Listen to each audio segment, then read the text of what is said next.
Okay, so good morning, children.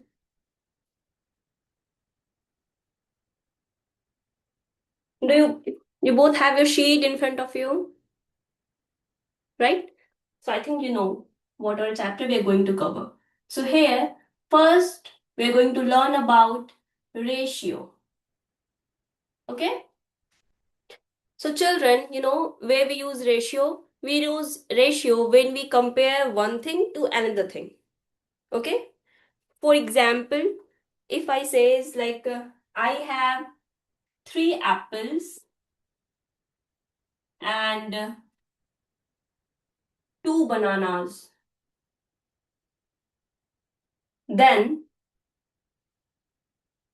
what this mean? This means that the total fruits we have is 3 plus 2, which is 5.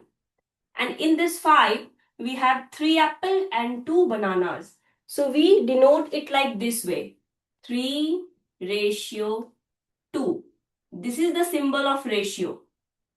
This is the symbol of ratio. Okay? Yes, Rians?